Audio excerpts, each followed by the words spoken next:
Hello, everyone. We're going to get started shortly. We'll give it another two minutes or so. It's great to see so many colleagues calling me out in the chat. So great to see you all.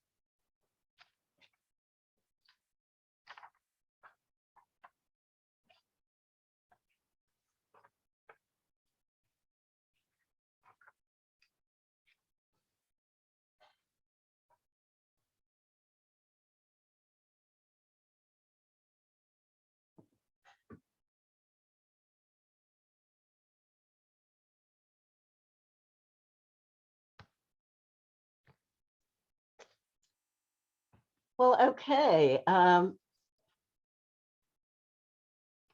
Great to have Basil Seggos with us today.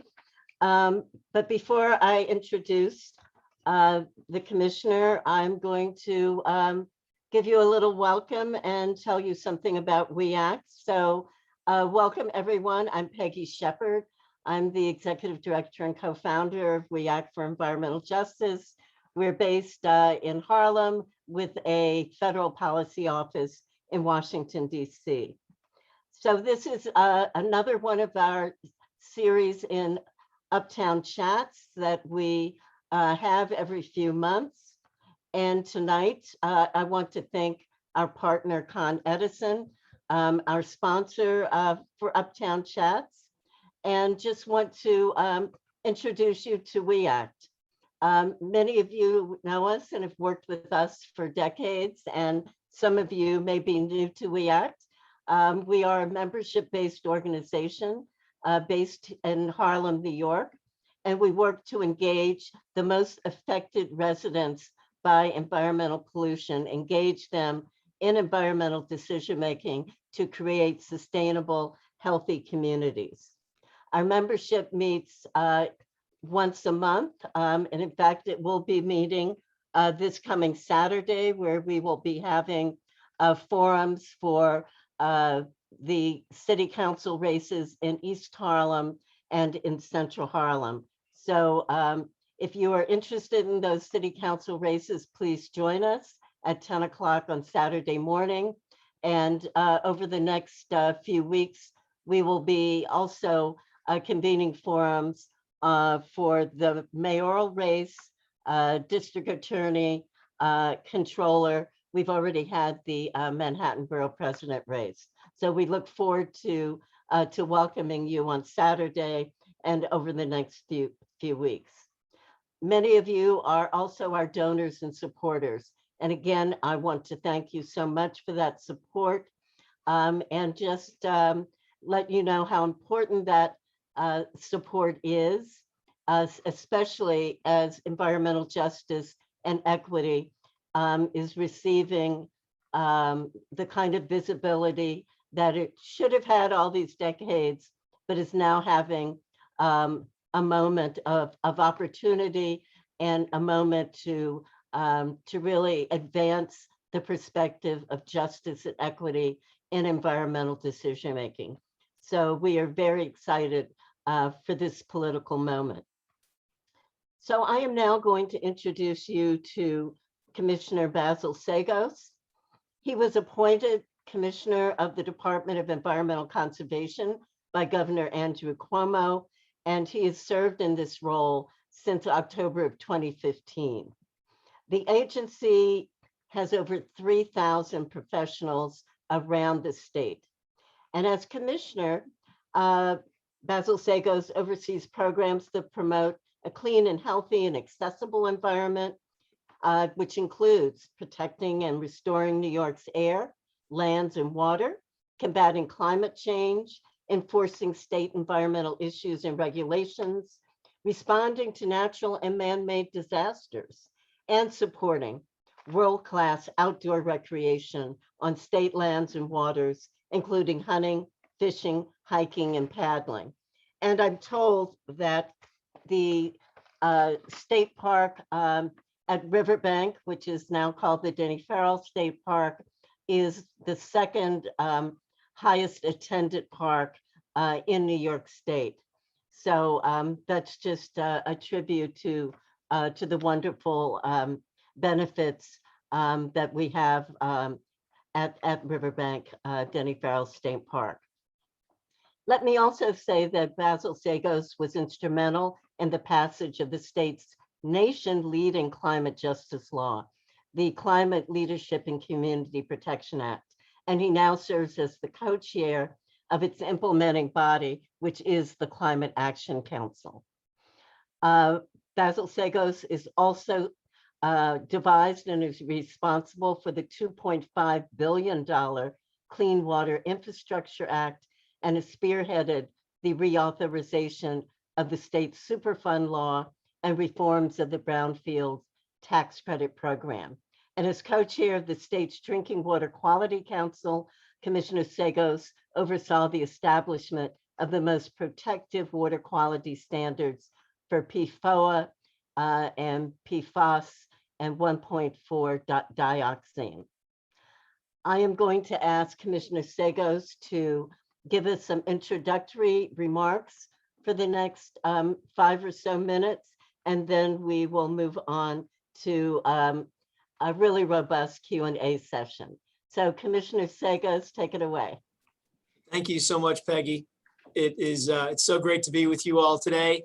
Peggy probably does not remember this, if there's no reason she would. I first met her back in 1996 when I crawled into NRDC begging for a job, and Peggy had already established herself and We Act along with Vernice Miller as a leader, not just in Harlem, but really nationally on the environment. So you talk about, Peggy, the moment that environmental justice is having right now. Well, that's built on so many years of work that you did to bring the nation to where we are right now. And it's really inspiring to see the work that you've done paying off in such an important way. Better late than never, certainly should have come sooner. There's no doubt about that. We would have avoided a lot of pain over the years. But this is one of these moments right now in history where I think we can take stock of our opportunity and hopefully make a lasting change. And We Act and you are right in the middle of that. It goes without saying, if folks don't know, that obviously Peggy is now an advisor to the President Biden's environmental justice team, which is part of that team, which is incredible. And very, very worthy appointment. If we talked a year ago, obviously it would have been a much different conversation for many respects. I mean, a year ago today, all of us thinking about where we were heading as a country and being very shaken by the events of the year. But things have changed since then. Certainly, we now have a partner in Washington that gives us a chance. There's a speaking the kind of language that you all have spoken for years, and frankly that the states, some of the states have been focusing on, you know, we see environment, climate as this great opportunity, right, to reshape the country. New York had been challenged over the years to lead, you know, responding to activism. And created this great law, the CLCPA, in the midst of the downturn in environmental action down in Washington. Getting that off the ground was a euphoric moment, and then of course the reality sets in, and it becomes apparent we have to do some very difficult and challenging work. And Peggy and I were just talking about how some of that's underway right now. But it's an exciting time in New York. We have this great opportunity to have this partner in Washington, but also 25 other states, part of the U.S. Climate Alliance that we founded back in 2016. And all of us focused on transforming our economy and making sure that we do so in a way that leaves no one left behind. And that really is the brilliance of the CLCPA, is the environmental justice, climate justice component. So very exciting. We're in that strange time of year in Albany where the budget has just passed and the legislative session's underway. So legislators are here in Albany on a regular basis working on lots of important bills. I'm sure many of you are also working on those bills. That's fantastic. We had a great budget year, notwithstanding COVID. I mean, COVID was was impacted all of us, right? We're doing this strange thing called Zoom right now because of COVID.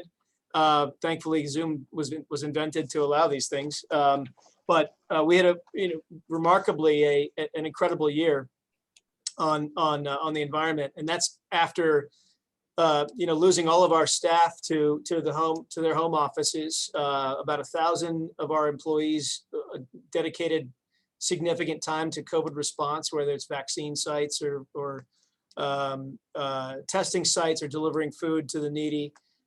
So we managed to stay on top of all of our core work, even despite that, and really did some proud things over these last few months. We learned a lot about ourselves as an agency. The budget was great. Another $500 million to clean water, $3 billion Environmental Bond Act for next year. Just lots to cheer about, and lots of energy amongst all of us up here in Albany trying to get this really important work done. But we couldn't get it done without you, Peggy, and all of the folks that are on today. I see my old boss, Eric Goldstein, who's probably shaking his head. What did he get wrong with this guy? But it's a great group that you have. So happy to be aboard and look forward to your questions today. Thank you, Commissioner Seggos. So I'm going to call on our board member, Eric Goldstein, who has put forward a question on behalf of our EJ colleague, Beryl Thurman. So Eric, unmute yourself and let's hear from you. Good evening, Commissioner. It's nice to see you, and hello, Peggy, and greetings to all of my friends in the WEAC family.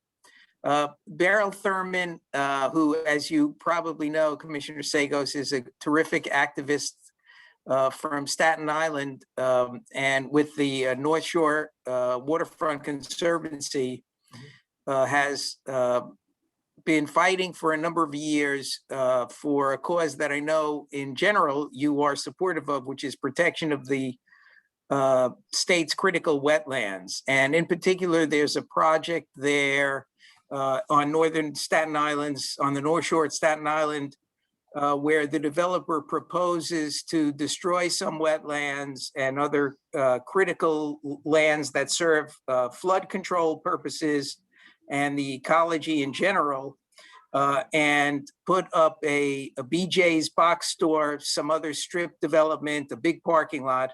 There's a lot of opposition in a diverse community, and we are wondering what, and we know this project has been in the works for a long time, but in view of everything we've learned about the importance of flood control post-Hurricane Sandy, the increasing efforts that your department has made in wetlands protection over the years, we are wondering what the department can do to help on this front, and in particular to protect these critical Graniteville swamp wetlands from a project that folks in the community think would be a really significant mistake.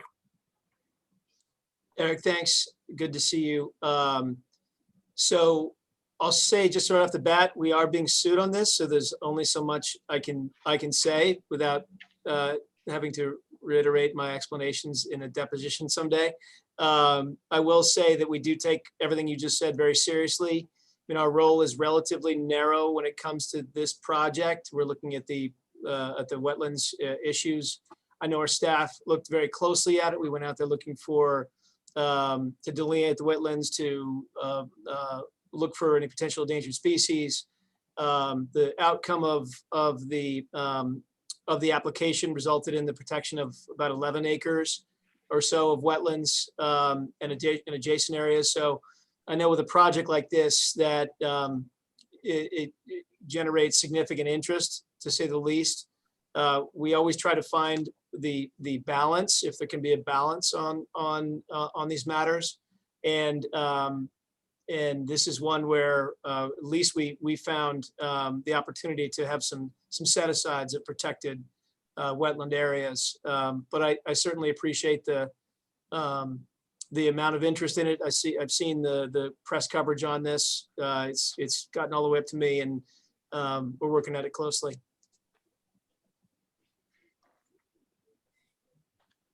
Very good. Thank you, Commissioner. I'm going to ask another, is Joy Anderson with us? She has a question about medical waste. And if not, I will ask that question, Commissioner. Medical center waste needs to be addressed due to the need for clean or sterile fields. Are there plans to decrease this? Well, we do regulate, as do the feds, we jointly regulate the transport, storage, and disposal of medical waste all across the state. We have seen an uptick this year with COVID, and it's not surprisingly, there's a great deal more being used.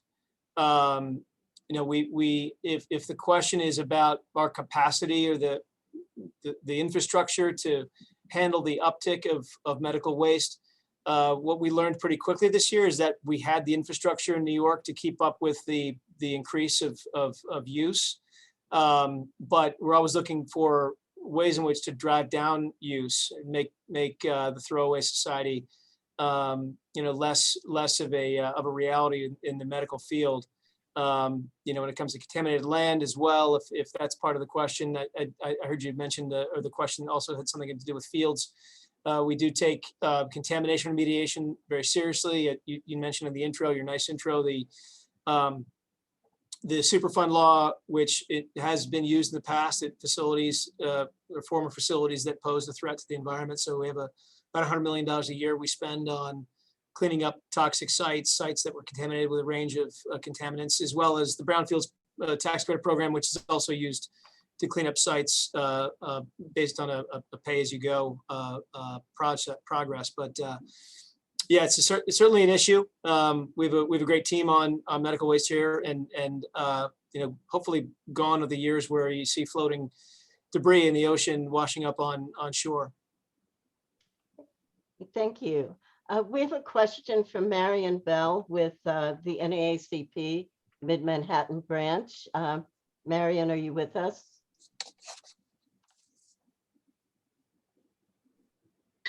I am with you, but I actually have a new laptop, and so that is why you don't see me. I am learning to navigate it, but I am here, and I was trying to get my question into the chat. I will just ask it verbally, so thank you. There are two issues. The first issue being, how will we monitor or continue to be informed about the actual closure of Indian Point?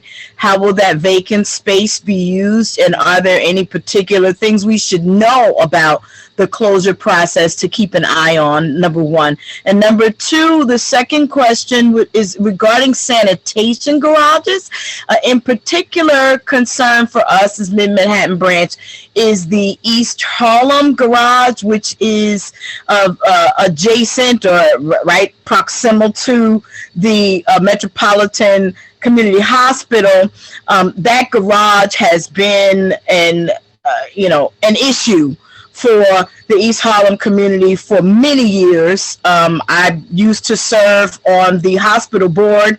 We complained about it numerous times because we often failed JACO, the hospital evaluation, because of the situations across the street with rodents and roaches and so forth, and it really wasn't the hospital's fault. I give you the background to say that it's been many years, more than 20. My son is now 26. He was 10 at those meetings. Okay, so we know that the Midtown New York City sanitation garage, however, has been very well upgraded. State-of-the-art facility, more in line with, environmental protection issues. And so we want to know how to get that there. What steps did they take? And is there a standard model that all sanitation garages should be moving towards? Marion, thanks. Two really great questions. First, on the sanitation garage issue, I don't know a great deal about the standards that apply to the city Department of Sanitation in terms of the maintenance of their garages or the construction of them.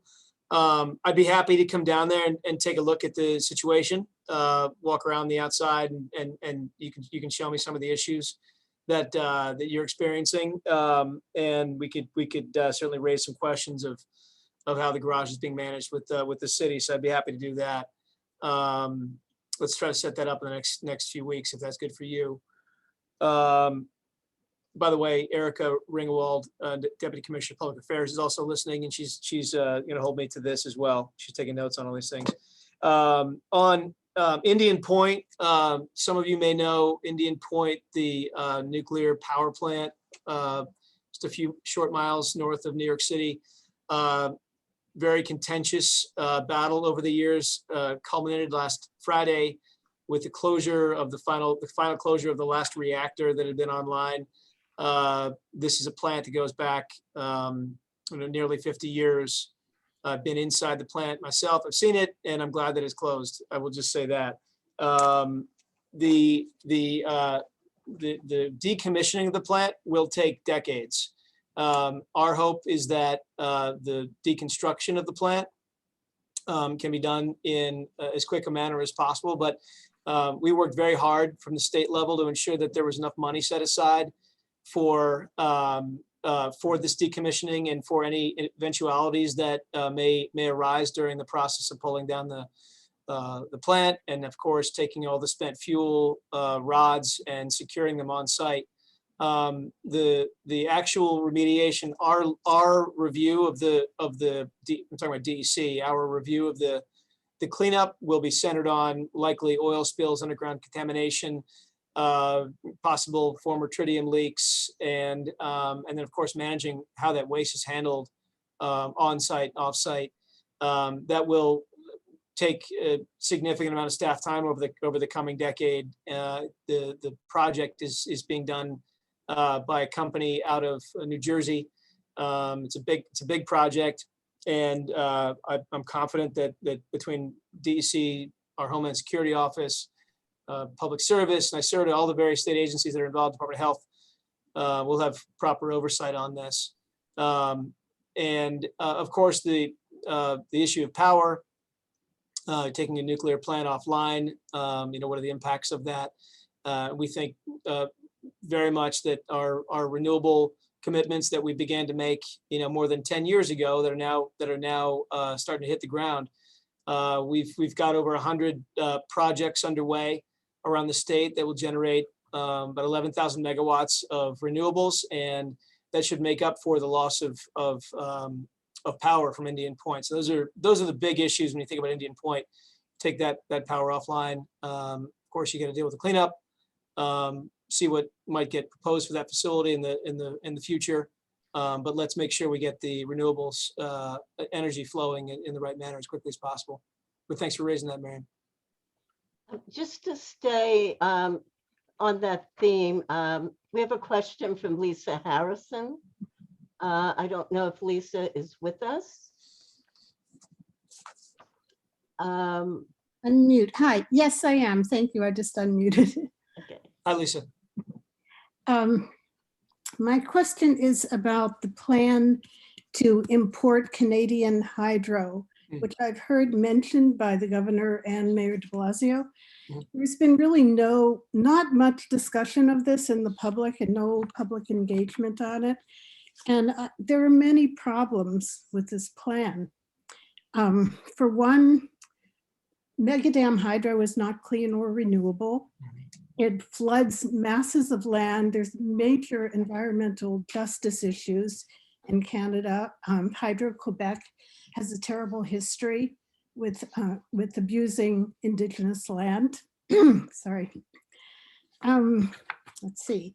There are other issues like in New York, we have just started a renewable energy industry, which could really be taking off in a very big way, could do incredible things for our economy. And we would then keep energy dollars in New York instead of paying Canada for 25 years, which is what the contract is supposed to be for. And we'd be sending money to Canada for our electricity instead of having it here with thousands and thousands of jobs.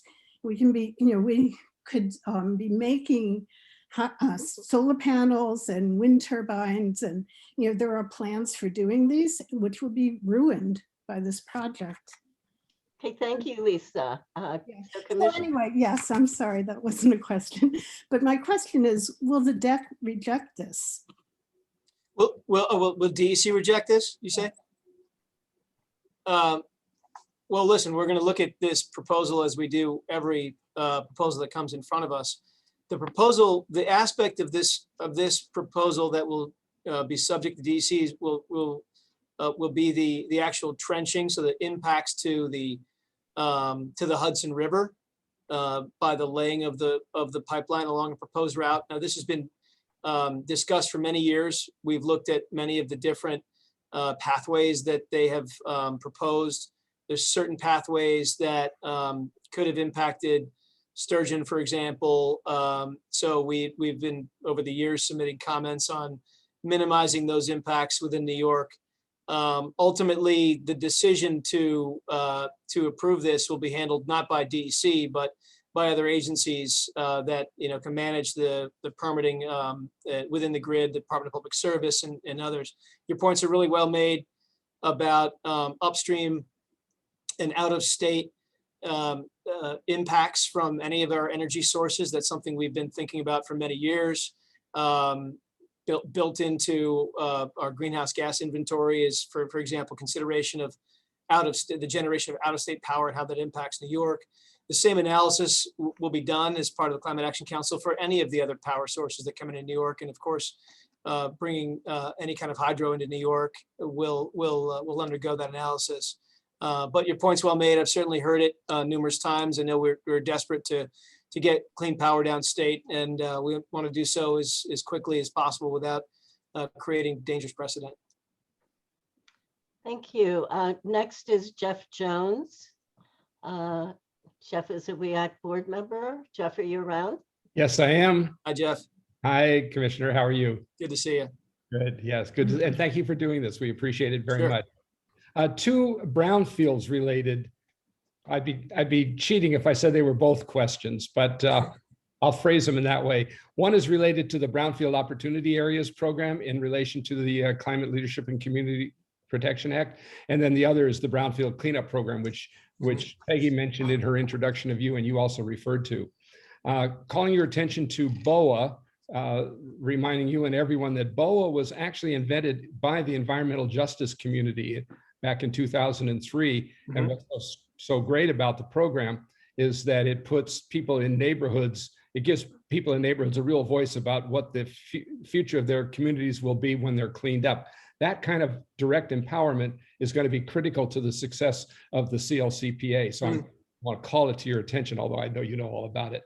I love the BOA program. When it came out in 2003, I worked on the first BOA on Newtown Creek, the road That's that. right. Yep. That's right. So now to the question, which is the Brownfield Cleanup Program, which is the larger program fiscally, but was created at the same time as the BOA back in 2003. So now the tax credits, which you referred to, are sunsetting next year.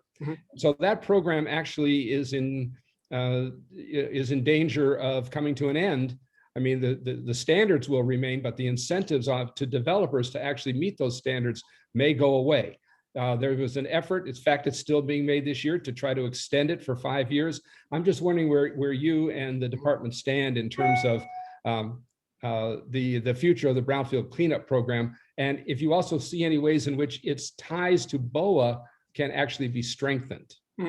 Really good question. So yes, it's on my whiteboard of urgent issues for 2022. I can't even believe it's been 5 years since reauthorization and those reforms. I'd say, it's on the list, and as we tinkered with it last time to improve it, we'll look to do the same this time. The playing field's changed somewhat with the passage of the climate law. And of course, the connection to BOA, we made some improvements with the connectivity last time in regards to BOA. If we can do that again in 2022, we certainly will. But there's no doubt that it's a critical program. It's borne real fruit upstate. That was the intent, was to start pushing BOA to upstate communities, or Brownfield's climate plans to upstate communities, and try to incentivize it. We saw lots of action down in the New York City area during the first iteration of the program, but it has to be reauthorized. It is a really critical tool to put development on previously disturbed land. And really some of the better projects we can see it really in Buffalo and elsewhere are on formerly disturbed properties. So we'll be talking a lot about that this year with you. Thank you so much. And of course, those disturbed properties have a history of being in the disadvantaged communities, which are being targeted by the climate laws. Thank you very much. Exactly right. You're right. Appreciated. Thanks, And Jeff. since we have the ultimate environmental couple here, did you have something, Eleanor? Hi. I don't want to take advantage of this, but I'd like to ask you a more general question, strategy question. I've been following, of course, the Climate Action Council very closely. It's wonderful that it's so transparent. And I know many, many people are watching their favorite shows in the Climate Action Council. You know, do you like the energy one? Do you like the transportation one? My condolences to all of you watching.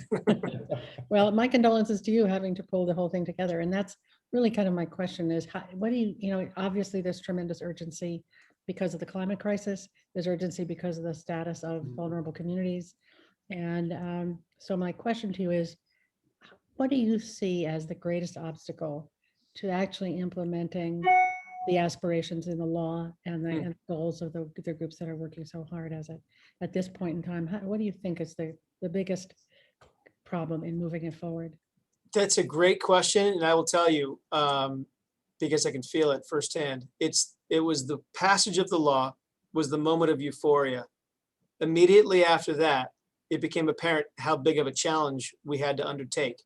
So you go from euphoria into sort of an awakening of the difficulties of communicating internally, externally, pulling the teams together, appointing all the various panels, and coming up with the ideas. And of course, you have to hit your targets, which are the big, bold targets.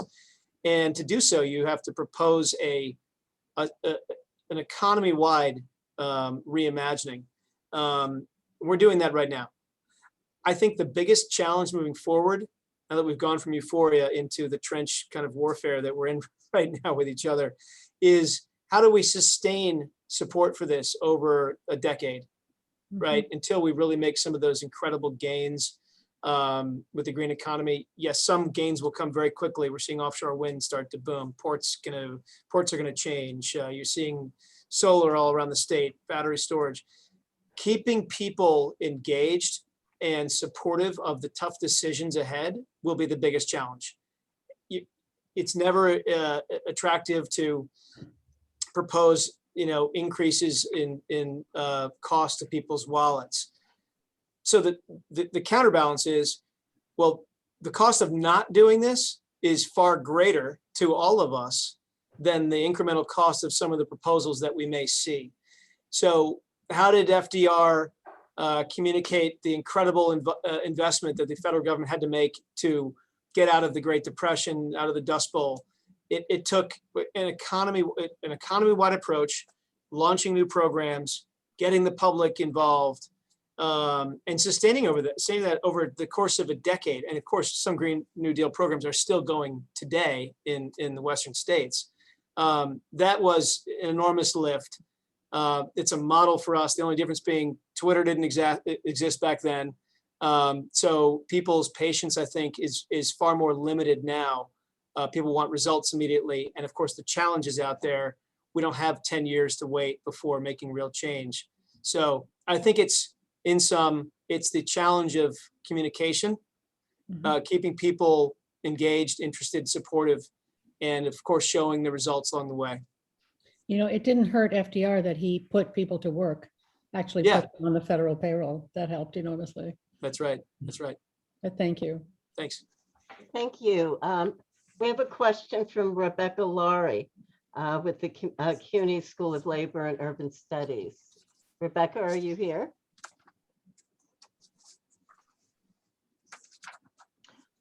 Well, if not, Rebecca's asking about cooperative ownership. I'm here now. Took me a minute, but go ahead, read my question because I. Go right ahead. Go right ahead, Rebecca. I believe I was asking about the strategies of worker ownership and all of the different ways we may transition our economy to being more sustainable and where we may see openings in terms of a combination of worker ownership, community ownership, and even a social ownership that may look like we own the means of production for our energy sources, water, transportation, things like that. Great question, Rebecca. So one of the panels that we appointed for the climate laws Just Transition Work Group, we've got membership on that group that is focused specifically on this point. Omar Freya, who some of you may know, is one of the appointees, and we fully embrace the likelihood that some of the recommendations that will come out of this panel will involve cooperative ownership of resources, cooperative ownership of solar. There's already talk about that within state agencies. Clearly, there are many advantages to it. Just Transition Work Group will report out on that fairly soon to us. All options are on the table for us.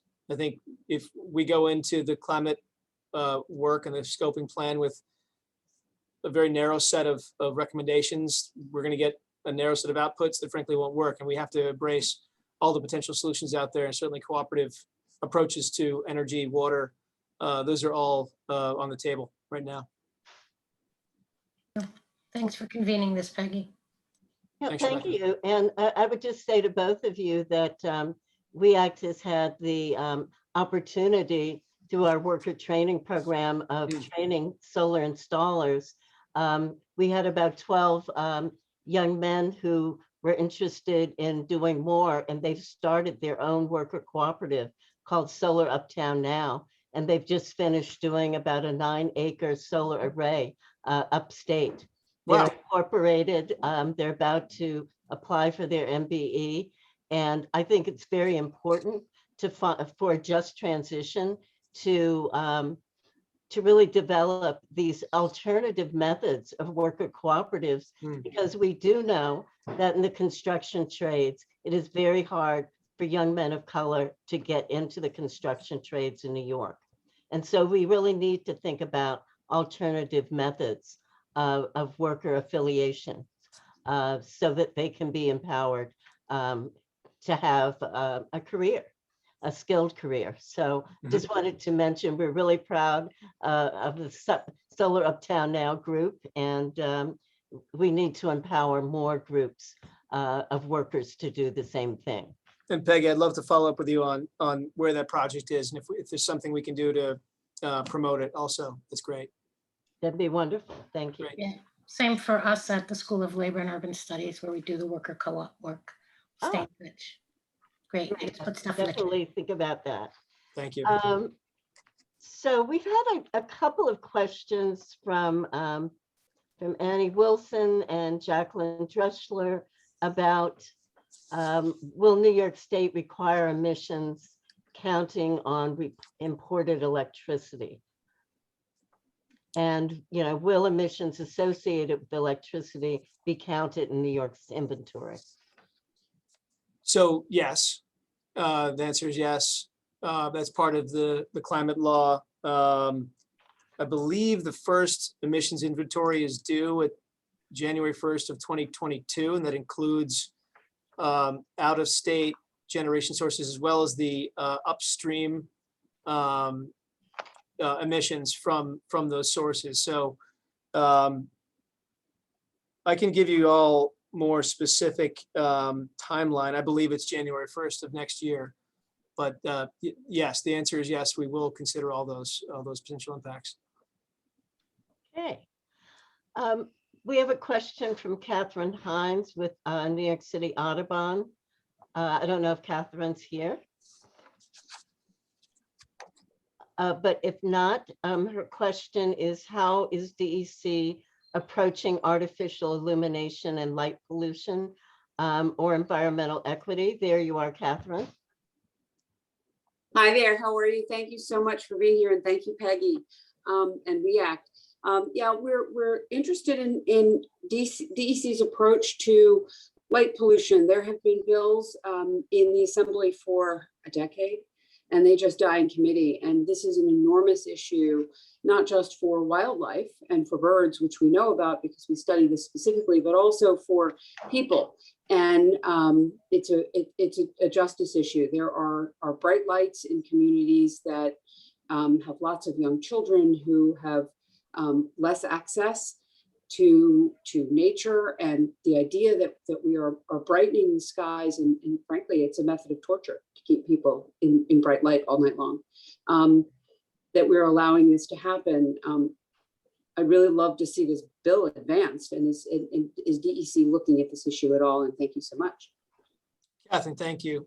Certainly heard about this issue for many years from the bird side, but you're absolutely right. It's also a quality of life and a quality of health issue within urban areas. People can't see night sky anymore, and all they see is this yellow glow in the sky. So we are working with NYSERDA on this. And obviously the past 10 years, lighting has become more advanced. LEDs, for example, can be more targeted to the lighting purpose as opposed to just generating a huge source of light that might pollute the sky. So there are some guidelines that NYSERDA puts out more generally on installing lights all over the place. We don't have regulatory hook on lights. I understand the bills are in the legislature. I don't know where this particular set of bills is this year. Obviously, we'll look at it as we always do. You know, these concerns you raise are real, and if we can help to push technical guidance out to developers so that they put the right lights in at the right heights and they aren't doing more than they should, then it's a win for communities as well as for the wildlife. But yeah, I completely agree that we're losing night all over the place, and it's a real concern for the country.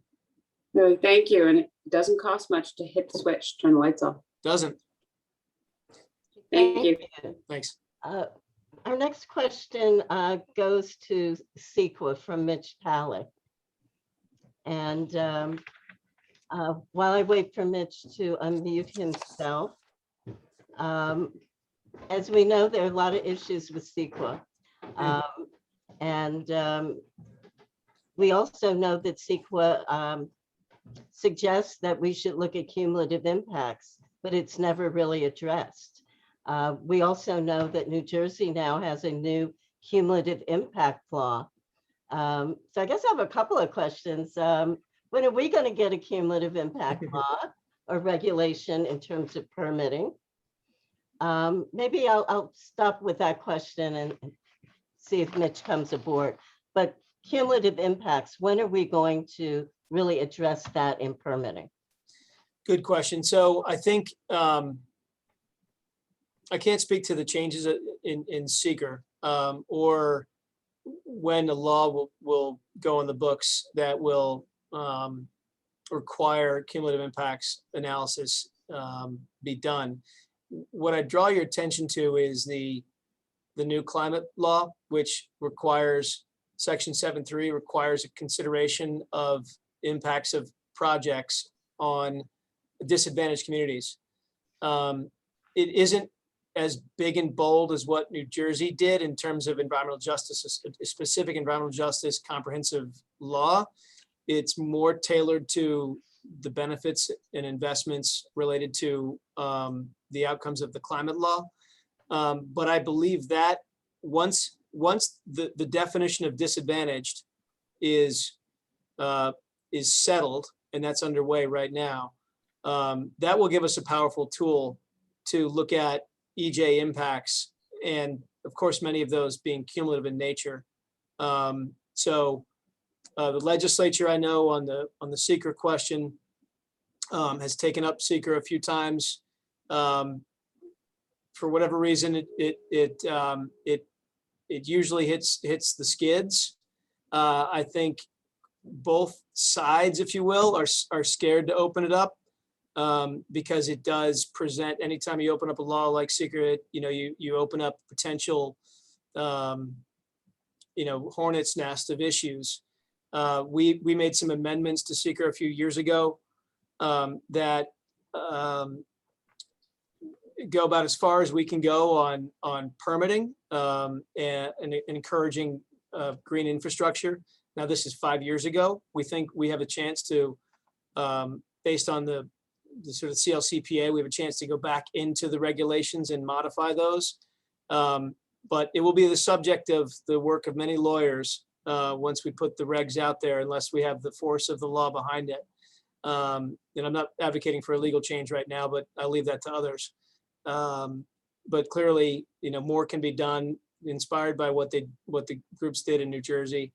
And they should be inspired by what we did on CLCPA. And I think if there's a good meeting of the minds on that, there can be some improvements to the way we regard cumulative impacts over the coming years. Great. And one of my staff is reminding me that a law has been introduced by by Majority Leader Stewart Cousins, and it just needs to be passed in the Assembly. Right. So we'll We'll look watch that. forward towards that. Yes. Yep. So I have a question on TCI, the Transportation Climate Initiative. That's basically using a trading mechanism, and with the idea that revenue generated would go to frontline communities. Is that really a buy-off of frontline communities to support it by sending revenue there, but not really reducing air quality impacts in those communities? Well, mind you, TCI is a proposal. It's not something that right now is underway in New York.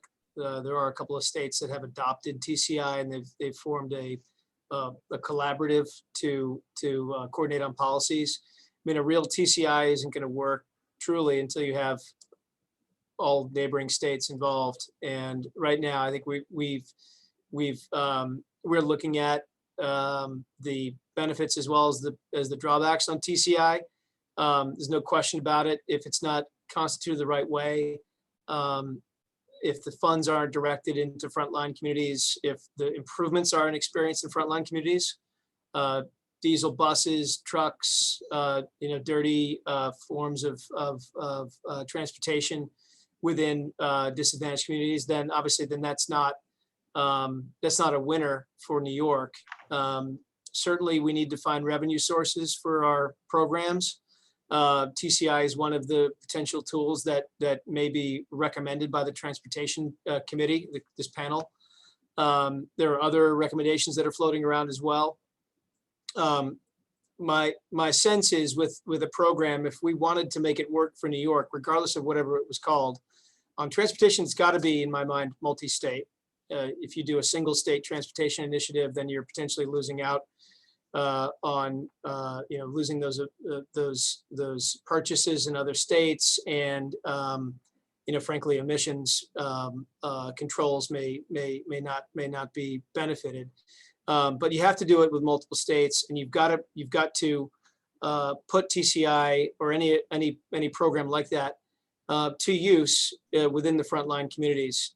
So it's something we'll continue to look at. The Transportation Committee, Transportation Panel will be discussing it. It has been discussing it. Will present it to us.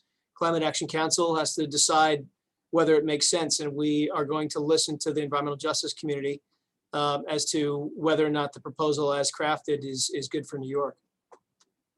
Okay, thank you. We have a question in the chats about New York's Beverage Container Assistance Program. It says that the commissioner shall make grants out of the unclaimed funds. I think the state keeps 5-cent bottle deposits every year to help organizations establish redemption centers. So where are the grants? I'm being asked. Well, the bottle bill helps fund the EPF, right? The Environmental Protection Fund, $300 million a year. The biggest source of funding for the EPF is the unclaimed bottle fund. So that we use for a huge number of uses across the state, especially environmental justice uses. We have the capacity building grant program that we fund, $50,000 up to $900,000, $50,000 per group. We purchased land with it. We set aside drinking water supplies with it. We have millions of dollars that go into recycling and waste reduction all across the state. So that to me has been one of the really great programs over the years. The 5-cent fee. It's not much to ask a consumer. Everyone's used to it, and we're looking for ways in which to expand that. Frankly, we've proposed bringing in certain types of glass, wine bottles, water bottles over the year. Anytime it's a little bit like Seeker. Anytime you tinker with the bottle bill, you open up a hornet's nest or kick a hornet's nest. But we need to reduce waste. We need to generate funding for environmental programs, and the EPF has been such a powerful tool. I'm hoping that we can continue expanding it with the bottle bill. Okay, thank you. We have a question from Winifred Armstrong about lead dust standards. Winifred?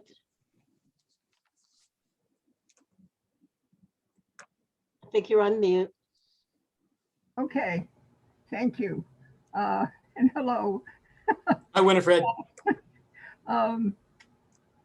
New York, at last look, was using standards for ambient lead, i.e. lead in air and lead in soil, that had been highly criticized, that were outdated in old or new EPA, and had been highly criticized by both scientific and environmental organizations. I know there's a bill, S914, that Senator Benjamin has proposed that would update those standards more or less in accordance with the standards that were proposed by Earth Justice and the Ninth Circuit Court case, which did promote better standards that EPA adopted on windowsills and so forth, but didn't touch the ambient and the lead in soils. I wondered both what you thought about whether those were workable for you and how we can, we want proposed standards to work for you as well as so you can implement them as well as for us. And I wondered what you thought about that. And how we can move this forward. Winifred, thanks for raising that. The air standard, the ambient air standards we use, I believe, are EPA standards. Yes. Right. So I guess my question is whether the EPA intends to change those standards. Certainly, we would support that. Lead is one of those things that we just have to get out of our environment. And as tight as we can be on lead is a good thing for our communities. So I wondered, can you take a lead on this? Possibly. I will look into it. I know that we have deferred to the feds on this for many years, but we've also shown willingness to move when the feds don't. We did it with PFOA. We did it with 1,4-dioxane. So we will look at that. The Department of Health also, we coordinate with them. I know the Department of Health has a different set of standards they use for indoor air and human exposure. So we'll coordinate with them on that. But let me get back to you on that one. Okay. Thanks for raising it. Who do we contact so that you can get back to me? Well, I will get, I mentioned earlier, Erica Ringwald is on with me. She's writing down all the questions. I'll find you through Peggy, if that's good. Fine. Okay. Well, I sent a brief note to Jared Snyder today. Oh, good. Okay. Well, to let him know that I was going to ask you this question. he's the man. He's the man now on the stand. We'll put him on the stand and get it right. Is he through whom we should work? He is the perfect person. I would turn to him. He's Deputy Commissioner for Climate, Energy, and Air. So yes. Okay. May I tell him you said so? I'm going to show him a recording and say, hey, I committed you to saving the world, Jared. Thank you, Ms. Armstrong. Thank you, Winifred. a question from Helen Dorado Alessi. Is Helen here? Yes, hi, everybody. Good evening. I'm part of the Long Beach Latino Civic Association. I'm the executive director. We have an environmental action team working with us of young people. It's intergenerational, but mostly young people of Latino descent. And their big concern is about 5G. And I don't quite know enough about 5G and the potential health hazards.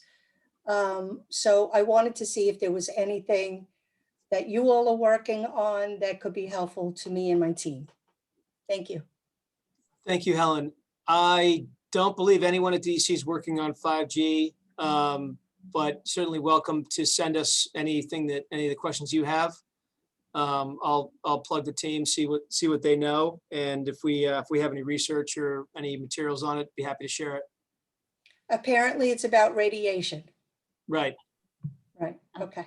Okay. And Helen, that might be the State Department of Health. Okay. We can help direct you though. Okay, great. Thanks so Happy to. much. Sure. Thank you. Do we have any other questions in the chat before I ask maybe one of the last that have been submitted? Okay. I don't think we do. So one question from a community member is, in what ways will your administration help to expand access to green jobs and contracts for minority and women business enterprises? I know that all of us in the administration are really proud of the MWBE work that we've done over the last, say, 5 years. I know that we give an enormous DEC. I can speak for, I think, $63 million of MWBE contracts in the last 3 years. The state's figure is monstrous. It's like $19 billion over the last, I believe, over the same time period. So absolutely, the MWBE program, I think it's 30% rate now statewide, is doing very well. As this was sort of asked earlier about job training, transitioning. You know, we have, as part of the Climate Action Council, this Just Transition Work Group, we will need to make investments in job training. ICERT is talking about doing this on offshore wind, on solar, you know, bringing in opportunities for workers that are potentially going to be impacted by the shift in the economy. And as you raised, Peggy, others who may be historically, you know, cut out from this kind of work. Prevailing wage is part of the large, is now required for some of these large renewable contracts. But if you're having trouble getting into the system for whatever reason, because of historical reasons, then that needs to be changed, and there has to be ways in which to address some of those concerns. So no question about it. We're going to keep pushing hard on MWBE and ultimately level the playing field. Thank you. So I'm going to let the last question, or one of the next to the last, be a young high school young man. Let me just find his name.